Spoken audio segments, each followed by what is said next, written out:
मंगल भवन अमंगल हारी, द्रवहु सुदशरथ अजिर बिहारी। जय जय जय हनुमान गोसाई, कृपा करहु गुरु देव की नाई। श्री राम जय राम जय जय राम, श्री राम जय राम जय जय राम। देवाधिदेव महादेव के चरणों में बार बार प्रणाम। पूज्यपाद गोस्वामी तुलसीदास जी के चरणों में बार बार वंदन। बहुत ही पावन प्रसंग, भगवान की अमृतमयी कथा अत्यधिक आनंददायक है, मंगल का धाम है। राम जन रति जो चह अथवा पद निर्वाण, भाव सहित सो यह कथा करहु श्रवण पुटिपान। राम के चरणों में प्रेम चाहते हैं अथवा मोक्ष पद चाहते हैं तो दोनों कान रूपी दोनों से निरंतर भगवान की अमृतमयी कथा का पान करें। तो आइए आज हम सभी भगवान की कथा का गान करते के मन और वाणी को पवित्र करते हैं। श्री राम जय राम जय जय राम। धनुष यज्ञ और सीता स्वयंवर की कथा बहुत ही आनंददायक है। माता सीता पुष्प वाटिका में भगवान राम से परस्पर मिलन होता है।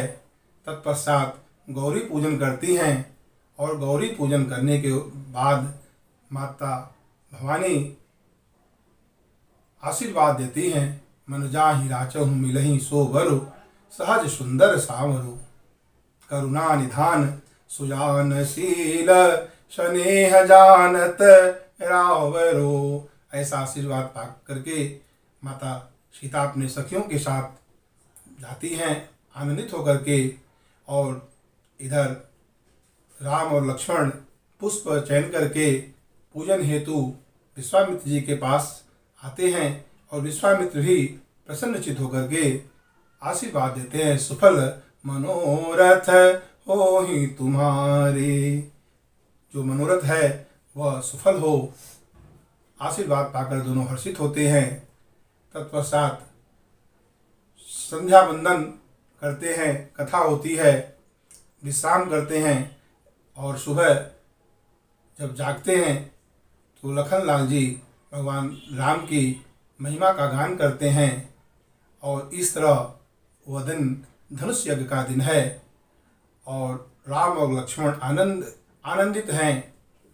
तब जनक जो मिथिला के राजा हैं वो अपने गुरु सतानंद जी को गुरु विश्वामित्र जी के पास संदेश लेकर के भेजते हैं और आदर के साथ राम और लक्ष्मण सतानंद जी का पांव पूजन करते हैं, आदर सत्कार करते हैं, आशीर्वाद लेते हैं। और विश्वामित्र जी हर्षित होकर के राम लक्ष्मण को लेकर के जनकपुर में सी स्वयंवर देखिए जाई। और लखन जी से कहते हैं तो लक्ष्मण जी कहते हैं कि वही उसी को श्रेय मिलेगा जिस पर गुरुवर आपकी कृपा होगी। इस तरह रंगभूमि में राम और लक्ष्मण के साथ गुरु विश्वामित्र जी पहुँचते हैं और वहाँ पे जैसे ही जनकपुर के वासियों को यह समाचार प्राप्त होता है कि गुरु विश्वामित्र जी के साथ राम और लक्ष्मण दोनों राजकुमार आए हुए हैं तो सकल काज गृह काज विसारी, सकल चले गृह काज विसारी। सभी अपने अपने कार्य को छोड़ करके भूल करके वो उन्हें देखने के लिए दर्शन करने के लिए निकल पड़ते हैं। बाल जुबान जरठ नर नारी सभी निकलते हैं और दर्शन करते हैं। भारी भीड़ होती है।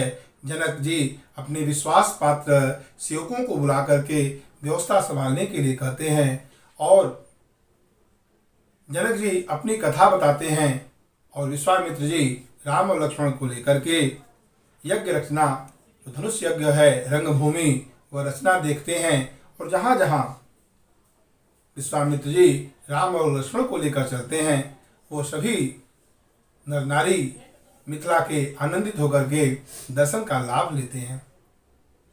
और जब विश्वामित्र जी यज्ञ रचना की प्रशंसा करते हैं बहुत ही सुंदर, तो जनक राजा बहुत ही आनंदित होते हैं। कैसे विरक्त महामुनि ज्ञानी विश्वामित्र जी के द्वारा प्रशंसा सुनकर मन आनंद से भर जाता है। तो सब मंचन ते मंच एक सुंदर विशद विशाल, हम मुनि समेत दो बंधुतः बैठा रे महीपाल। और स्वयं राजा जनक विश्वामित्र जी और राम और लक्ष्मण को सब मंचों से एक सुंदर और विशाल उज्जवल मंच ऊपर है, वहाँ पे स्वयं अपने हाथों से आदर के साथ, भाव और प्रेम के साथ विश्वामित्र जी और राम लक्ष्मण को उस सिंहासन पर विराजमान करते हैं। विश्वामित्र जी के दाहिनी तरफ भगवान श्री राम विराजित हैं और बाईं तरफ लखन लाल जी विराजित हैं, और सभी जनक के जो पूर्ववासी हैं वह दर्शन का लाभ लेते हैं और आनंदित होते हैं। बहुत ही सुंदर भगवान पीत वसन परिकर कटि बांधे, कमर में तरकस बांधे हुए हैं, पीताम्बर पहने हैं, गजमुक्ता की माला है। बहुत ही सुंदर रूप भगवान का देखकर सब आनंदित हो जाते हैं। इस तरह विश्वामित्र जी राम और लक्ष्मण को लेकर धनुष यज्ञ का आयोजन देख रहे हैं। वहाँ पर बैठे हुए सभी राजागण और जो भी लोग हैं वह सब हर्षित होते हैं। कुछ राजा मन में सोचते हैं कि अब इन्हें देख करके जनक जी अपना प्रण छोड़ देंगे और अपनी लाडली जानकी जी का विवाह इनके साथ कर देंगे। लेकिन उसी में कुछ ऐसे भी राजा हैं जो ये सोचते हैं कि नहीं, इस लालसा से वहाँ पे उपस्थित है कि जानकी जी का वर्ण जो है जानकी जी मेरा वर्ण करेंगी। और जो विचारवान राजा हैं वो मन में जगत की माता और जगत के पिता सोच करके आनंदित होते हैं और उनके रूप को निहार करके आनंदित होते हैं। और अपने सुझाव भी देते हैं। सिख हमारी सुने परम विनीता, अजगदम्बा नहीं जय सीता। जगत पिता रघुपति विचारी, जगत पिता रघुपति विचारी। अब भरी ले लोचन छवि ले उनिहारी। हमारा पवित्र जो सीख है, शिक्षा है, वह सुनो। ये जगदम्बा है, जगत की माता हैं और जगत पिता हैं, और इनका जो छवि है, रूप सौंदर्य है, उसका जो है नेत्रों से पान करके आनंदित करे अपने मन को। तो इस तरह जो राजा अपने भाग्य की सराहना करते हुए अपने को सौभाग्यशाली समझते हैं, और राजा जनक अवसर जान करके सखियों को कहते हैं, और सखियां माता सीता को यज्ञशाला में रंगभूमि में लेकर आती हैं। सिय शोभा नहीं जाई बखानी, अजगदम्बिका रूप गुण खानी। जगदम्बिका रूप और गुणों की खान है। उपमा सकल मोहल गुलागी, अप्राकृत नारी अंग अनुरागी। कहते हैं कि जो भी उपमाएं हैं वो प्राकृत जगत से ली गई हैं। माता सीता की छवि का वर्णन नहीं किया जा सकता, अनुपमेय हैं, अलौकिक हैं। कौन कवि इनका उपमा तुलना करके अपने को कुकवि कहलाने का अवजस लेगा? ऐसा नादानी कोई नहीं करेगा। प्राकृत नारी अंग अनुरागी, क्योंकि माइक जगत जो लौकिक जगत से सारी उपमाएं ली जाती हैं, और माता सीता अलौकिक है, इनकी छवि अलौकिक है, अद्भुत है। जगत में ऐसी कोई स्त्री नहीं है जिसकी समता की जा सके। यहाँ तक देवताओं की भी जो पत्नियां हैं वो भी उनसे भी इनका तुलना नहीं किया जा सकता। गिरा मुखर तन अरध भवानी, गिरा मुखर तन अरध भवानी, अरति अति दुखित तनुपति जानी। गिरा जो सरस्वती जी हैं वो बहुत बोलने वाली हैं और भगवान शिव की जो पत्नी हैं अर्धांगिनी हैं। भवानी आधा ही शरीर है, आधा शरीर दो अर्ध नारी नटेश्वर का है, भगवान शिव का है, तो इनसे भी सीता जी की छवि की क्षमता नहीं कर सकते हैं। और रति जो कामदेव की पत्नी हैं वो दुखी रहती हैं यह जानकर कि उनके पति अनंग हैं, बिना शरीर के हैं।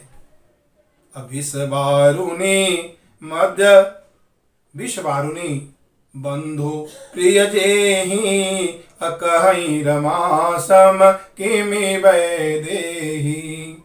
और जो लक्ष्मी सुंदरता की मूल है उनसे भी माता सीता की छवि का तुलना नहीं कर सकते, क्योंकि विष और वारुणी मध्य जो है वह भाई हैं। लक्ष्मी जी भी समुद्र से उत्पन्न हुई हैं और विष और मदिरा भी समुद्र से उत्पन्न हुआ है, तो उनसे कैसे तुलना किया जा सकता है। और लक्ष्मी जो उत्पन्न हुई हैं वो खारे समुद्र से, और उत्पन्न होने में जो कारण है, जो हेतु बना है, वह कठोर कच्छप जो स्वयं भगवान कच्छप शरीर धारण करके किए हैं, और रस्सी जो मथा गया है वह वासुकी नाग से, और उसको दैत्य और देवता लोग मिल करके उसे मथे हैं। तो इस तरह लक्ष्मी प्रकट हुई हैं। और यहाँ पे बहुत ही सुंदर भाव से कहते हैं, जब छवि सुधा पयोनिधि होई, अपरम रूपमय कच्छप सोई, अशोभार जो मंदर सिंगारो, अमथय पानी पंकज निज मारू। यदि छवि जो छवि है, सौंदर्य है, छवि रूपी अमृत का समुद्र हो, जो छवि सुधा पयोनिधि हुई और परम रूप में कच्छप हो, परम रूप में कच्छप सोई, और श्रृंगार रस जो है वो पर्वत हो, और शोभा वह रस्सी का काम करे, तो इस तरह स्वयं अपने कमलवत हाथों से कामदेव उसको मथें, तो जो प्रकट होंगे उनको भी संकोच के साथ में कभी सीता जी से समता में कह सकेंगे। यही विधि उपजय लक्ष्य जब, सुंदरता सुख मूल, तदपि सकोच समेत, तदपि सकोच समेत सीय समतूल। सीता जी के समता कर सकते हैं, क्योंकि वहाँ भी कामदेव के द्वारा मथने पर जो है वो भी प्राकृतिक विकार ये है, और यहाँ माता सीता स्वयं अपनी महिमा से प्रकट हुई हैं। इस तरह जो शक्तिमान से अभिन्न अद्वैत तत्व है और अनुपमेय है, अभूतो उपमा अलंकार बहुत ही सुंदर ढंग से प्रदर्शित हुआ है। तो माता सीता गिरा अर्थ जल बीच सम, कहियत भिन्न न भिन्न। ये शक्ति और शक्तिमान और निज शक्ति है, आदि शक्ति हैं, जगदम्बा है। तो इस तरह सखी जो है, सुंदर सखी गीत गाती हुई और सुंदर हाथ में जयमाल दिए जो है प्रवेश करती हैं यज्ञशाला में। गावत गीत मनोहर वाणी, मनोहर वाणी से सखियां गीत गाती हुई माता सीता को रंगभूमि यज्ञशाला में लाती हैं। सिया के हाथ जयमाल हो, मंगल गीत गावे प्यारी सखियां। सियाजू के हाथ जयमाल हो, मंगल गीत गावे प्यारी सखियां। सोह नवल तन सुंदर सारी, सोह नवल तन सुंदर सारी। जगत जननी तो लित छवि भारी, जगत जननी तू लित छवि भारी, अवचट चितई भुआल होके मंगल गीत गावे प्यारी सखिया, मंगल गीत गावे प्यारी सखिया। जो सखियां हैं वो मंगल गीत गाती हुई अत्यंत शोह नवरत्न सुंदर सारी शोभायमान हैं। अवचट चितय सकल भुवाला, रंग भूमि जब सिय पगुधारी, देख रूप मोहे नर नारी। जितने भी वहां पे समाज में नर नारी थे सभी माता सीता की छवि का दर्शन करके सभी मोह में बंध गए। असिय चकित चित राम ही चाहा, अभय मोह बस सब नर नाहा। सभी राजा मोह में बंध गए। सिय चकित चित राम ही चाहा, सब माता सीता के छवि का दर्शन कर रहे हैं और माता सीता प्रभु को देखना चाहती हैं। तो मुनि समीप बैठे दो भाई, अलगे ललके लो चैन निधि पाई। और जैसे ही माता सीता अपनी दृष्टि जहाँ जहाँ घुमाती हैं सभी देख करके मोहित हो जाते हैं। सखियाँ संकेत करती हैं प्रभु ऊपर विराजमान हैं। और जैसे ही माता की दृष्टि ऊपर जाती है तो वहाँ विश्वामित्र के समीप दोनों भाई का दर्शन करती हैं और लगे ललकी लोचन निधि पाई। और जैसे खजाना प्राप्त हो गया इस तरह एक टक निहारती रह गई माँ। और प्रभु श्री राम को अपने हृदय के सिंहासन पर विराजमान करती हुई वो सखियों की तरफ देखती हैं। बहुत ही सुंदर दृश्य है। सभी आनंदित हैं इस दृश्य को देख करके। और भगवान श्री राम का रूप और माता सीता की छवि को देखकर सभी नर नारी अपने अपने देवता और अपने कुल देवता से विनती और प्रार्थना करते हैं, हे विधाता मेरी जैसी ही बुद्धि जनक जी को, जो राजा जनक जी हैं उन्हें दीजिए। और उनकी जड़ता जो है, ये जो कठोर प्रण है उसे भूलें। जनक जी अपने भाटों को, जो बंदीजन हैं उन्हें बुलाते हैं और बुला करके अपने प्रण को कहते हैं कि आप बताओ। तो जो बंदीजन हैं, भाट हैं, वो भी मोहित हैं। वो भी चाहते हैं कि सीता और राम की जो जोड़ी है अद्भुत है और ये श्री राम का जो विवाह है वो संपन्न हो। तो राजा जनक के प्रण को वो दोनों भुजाओं को उठा करके उस समाज में कहते हैं कि यदि आपके भुजाओं का बल चंद्रमा है तो भगवान शिव का जो पिनाक धनुष है वह राहु है और ये कठोर है, ये सर्वविदित है। जगत में रावण और बाणासुर जैसे महायोद्धा भी इसके समीप नहीं आ पाए। उठाना तो दूर गया, छूने की भी हिम्मत नहीं हुई और चुपके से चले यहाँ पर। तो जो भी आज इस सोई पुरारी कोदंड कठोरा, राज समाज आज जोई तोरा। तो त्रिभुवन जय समेत वैदेही, बिना ही विचार वरई हटते ही। बिना विचार किए जनक जी की लाडली जानकी जी उनका वर्ण करेंगी जो इस भगवान शिव के धनुष को तोड़ेगा। तो जो राजा थे वो लालच में आ जाते हैं और परिकर बाधि उठे अकुलाई, चले इष्ट देवन सिर नाई।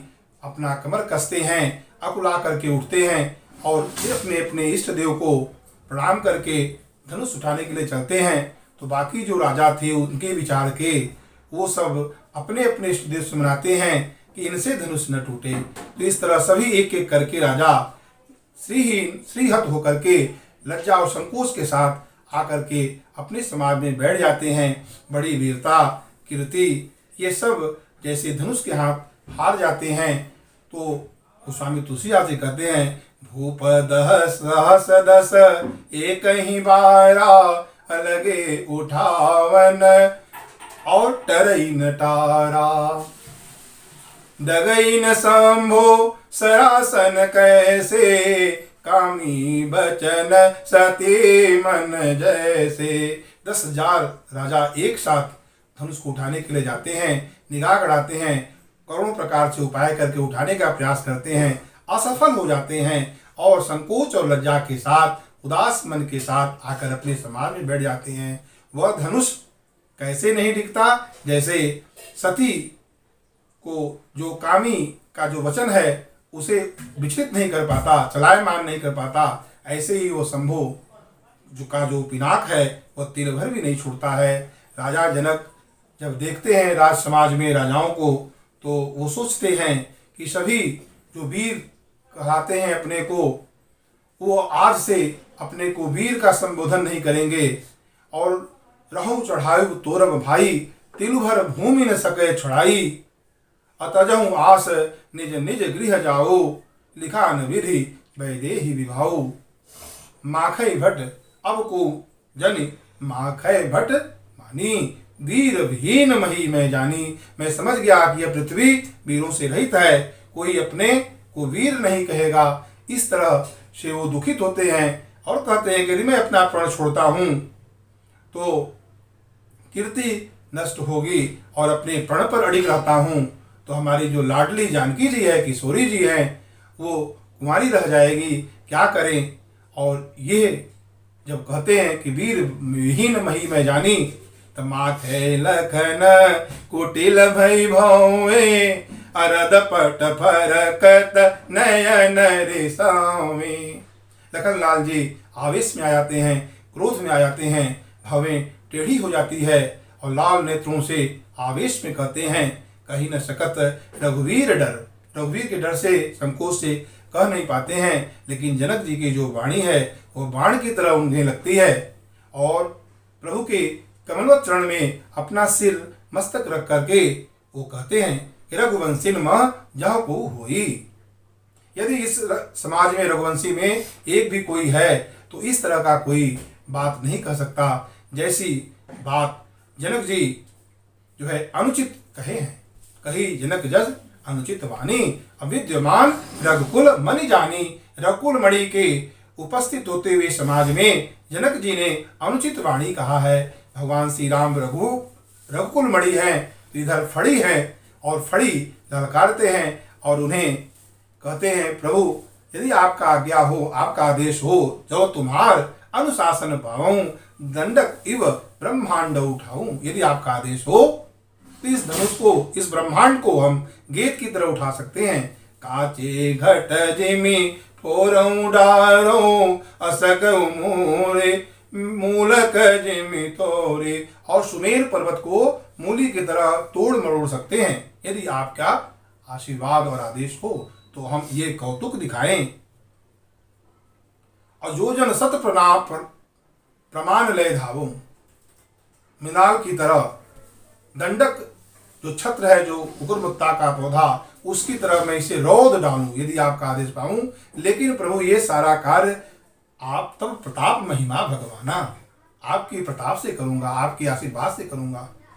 और यदि मैं आपका आशीर्वाद से नहीं कर सका तो आपके चरणों की सौगंध है प्रभु, आज के बाद मैं धनुष और बाण हाथ में नहीं लूंगा।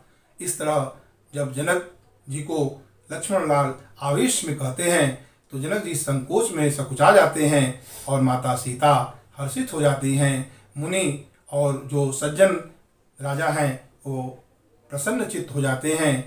तो सहनहि रघुपति लखन निवारे, अप्रेम समेत निकट बैठारे।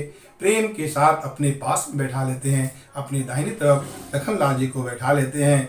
और अवसर पा करके विश्वामित्र जी कहते हैं, स्नेह और प्रेम से सनी हुई वाणी कहते हैं, उठहु राम भंजहु भव चापा, अमेटहु तात जनक परितापा। हे राम उठो और जनक जी का जो परिताप है उसे इस धनुष का भंजन करके इन्हें मिटाओ और आनंदित करो। क्योंकि जनक जी का जो परिताप है, हमारे घर में जो लाडली है वो शक्ति है और ये नारायण शक्तिमान है। तो इस तरह जो जे मेटहु तात जनक परितापा, और जब वो चलते हैं तो हाथी की चाल की तरह सभी नर नारी देख करके आनंदित हो जाते हैं। सभी अपने अपने देवताओं से मनाते हैं और कुल देवता से कहते हैं कि हे गणेश गोसाई, ये भगवान शिव का जो धनुष है ये कमल की डंडे की भांति हो जाए, इतना हल्का हो जाए कि इसको तोड़ दें और सीता और राम का विवाह हो जाए। देख करके प्रेम बस माता सीता की माँ सुनैना अपने सखी को बुलाकर बिलख कर कहती है कि इस समाज में कोई मेरा हितैषी नहीं है, कोई समझा करके गुरु विश्वामित्र जी से नहीं कहता है कि ये बालक हैं और ये हट अच्छा नहीं है। वो मानसरोवर का जो बालहंस है उसके हाथ में मंदर पर्वत को दे रहे हैं, कोई इन्हें समझाता क्यों नहीं है? क्योंकि गुरु विश्वामित्र जी का उस कठोर धनुष को तोड़ने के लिए आदेश देना और भगवान राम का जल जाना माता सुनैना को जो है हट जान पड़ता है। वो मनाती हैं। जो सखी चतुर है वह कहती है कि जो छोटे हैं देखने में उन्हें छोटा मत समझिए। कुंभज कहाँ जो घड़े से कुंभज ऋषि जो अगस्त्य मुनि है उनका जन्म हुआ है, लेकिन समुद्र को सूख गए हैं। और रविमंडल देखत लघु लागा, जो रविमंडल है वो देखने में छोटा लगता है। उदय ताश त्रिभुवन तम भागा, और जब उदय होता है तो तीनों लोक में अंधेरा मिट जाता है, प्रकाश हो जाता है। ब्रह्मा विष्णु आदि देवता मंत्र के वश में हैं। कामदेव धनुष बाण लेकर के सारे भुवन को अपने वश में कर लेते हैं।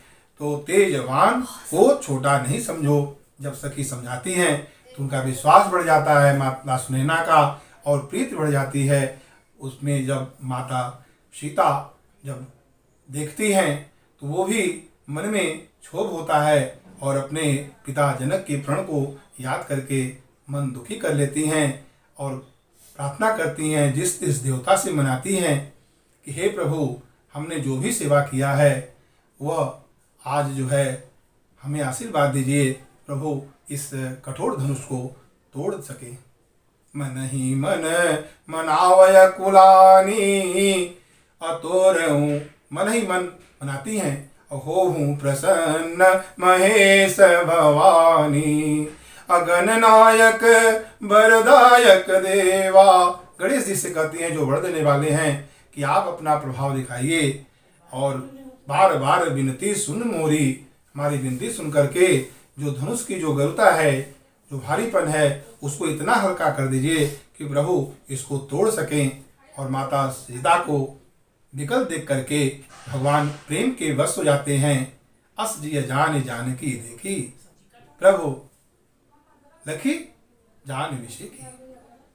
उसके प्रेम को देख करके मन ही मन जो है वो अपने गुरुदेव के चरण में प्रणाम करते हैं, भगवान शिव को प्रणाम करते हैं, धनुष को प्रणाम करते हैं, परिक्रमा करते हैं और तत्पश्चात उसको हाथ में लेते हैं। लेत चढ़ावत खैचत काढ़े, अकाउन लखा देखो सब ठाणे। दम के उदामिनी अजिम जब लयऊँ, अपुनि नभ धनु मंडल सम भयऊँ। लेते चढ़ाते और खींचते किसी ने नहीं देखा, इतने फुर्ती से वो काम को किए हैं कि जैसे ही बिजली चमकती है आकाश में मंडलाकार की तरह और धनुष जो है भंजन हो जाता है। तो तेई क्षण मध्य राम धनु तोरा, भरे भुवन घन घोर कठोरा। तीव्र ध्वनि की आवाज होती है, सभी भुवन में सभी जगहों में वो जाती है। भरे भुवन घोर कठोर, रव रवि बाजी तज मार गुचली। चिकरहि दिग्गज डोल मही, अहि कोल कुरुम कलमले। चिकरहि दिग्गज डोल मही, अहि कोल कुरुम कलमले। सुर असुर मुनि कर कान दीने, सकल विकल विचारहि को दंड। भंजहु राम तुलसी, जयति वचन उचारहि। भरे भुवन में कठोर ध्वनि होती है और सूर्य भगवान का जो घोड़ा है अपने मार्ग से विचलित हो जाता है। जो दिशकुंजर जो है चिघाड़ करने लगते हैं और वराह, कच्छप, शेष और पृथ्वी कलमला उठते हैं। देवता मुनि जितने भी हैं अपने कान को बंद कर लेते हैं, विकल हो जाते हैं, विचारते हैं। जब सबको यह पता चलता है कि धनुष भंग हो चुका है, तो सभी भगवान का जय जयकार करते हैं। प्रेम से बोलिए सियावर रामचंद्र भगवान की जय। और जैसे ही यह धनुष भंजन होता है, सभी आनंदित हो जाते हैं। विश्वामित्र जी मुनि समाज द्वारा पुलकित हो जाते हैं और माता सीता के सुख का वर्णन ऐसे है जैसे चातकी जो है स्वाति का जल पा गई हो। और राम ही लखन बिलोकत कैसे, ससही चकोर किशोर को जैसे। जैसे चकोर का बच्चा चंद्रमा को देखता है, वैसे लखनलाल जी भगवान का दर्शन कर रहे हैं और मन को आनंदित किए हुए हैं। सखियां आनंदित होती हैं। शतानंद तब आय सुदीन्हा। और शतानंद जी आदेश देते हैं, सखियां जो है सीता जी को आगे करके चलती हैं। सीता आगमन राम पही कीन्हा। माता सीता आगे चलती हैं। बहुत ही सुंदर भाव, हाथ में जयमाल लिए, प्रेम विवश चित्त से देखी हुई, प्रेम विवश पहिराव न जाई, सखियां उन्हें कहती हैं और वो प्रेम विवश हैं। माता सीता हाथ में जयमाल लिए बहुत ही सुंदर शोभित हो रही हैं, जैसे कमल के दो डंडे लिए हुए चंद्रमा को जयमाल देना हो, इस तरह से शोभित हैं, डरी हुई हैं। पहनाओ राघव जी को जयमाल जानकी, पहनाओ राघव जी को जयमाल जानकी, पहनाओ राघव जी को जयमाल जानकी, पहनाओ राघव जी को। गावती बजावती सखी यहाँ सिखावती, गावती बजावती सखी यहाँ सिखावती। दुल्हा ने रखी के निहाल जानकी, पहनाओ राघव जी को जयमाल जानकी। सिय कमनीय खड़ी चित्र लिखित सी, सिय कमनीय खड़ी चित्र लिखित सी। प्रेम विवश ऐसो, प्रेम विवश ऐसो हाल जानकी, पहनाओ राघव जी को जयमाल जानकी। गावही छवि अवलो की सहेली, गावही छवि अवलो की सहेली। सिय जयमाल राम उर्मिली। जैसी सखियां आनंदित होकर के समझाती हैं, उनकी छवि को बताती हैं, वैसे ही माता जयमाल उनके गले में पहना देती हैं। इस तरह बहुत ही सुंदर भाव, सभी देवता, सुर, नाग, किन्नर, मुनि सभी पुष्प वर्षा करते हैं, फूल बरसाते हैं। पुर अरु व्योम बाजने बाजे। नगर में और आकाश से पुष्प वर्षा होती है और सभी आनंदित होते हैं। जो साधु राजा हैं वो हर्षित होते हैं। और इस तरह से बहुत ही सुंदर ढंग से माता सीता स्वयंवर और धनुष भंग की कथा बहुत ही आनंददायक है। श्री राम प्रेम विवाह, श्री राम प्रेम विवाह, जे सप्रेम गावहि सुनई, तिन कहूँ सदा उछाऊं, मंगलायतन राम जशु। सीता और राम जी के इस प्रसंग को, प्रेम विवाह को, इस विवाह को, सीता राम जी के विवाह को जो कोई भी गाएंगे, सुनेंगे, वह मंगल ही मंगल होगा। भगवान का जस मंगल का धाम है। आइए 2 मिनट प्रेम से भगवान का कीर्तन। श्री राम जय राम जय जय राम, श्री राम जय राम जय जय राम। जय हो राजा राम तेरी आरती उतारूं, आरती उतारूं तन मन वारूं। कनक सिंहासन राजत जोरी, दशरथ नंदन जनक किशोरी। जुगल छवि को सदा निहारूं, जय हो राजा राम तेरी आरती उतारूं। आरती हनुमत के मन भावे, राम कथा नित शिव जी गावे, मैं सुन सुन निज जन्म सवारूं। जय हो राजा राम तेरी आरती उतारूं, आरती उतारूं तन मन वारूं। हे राजा राम तेरी आरती उतारूं।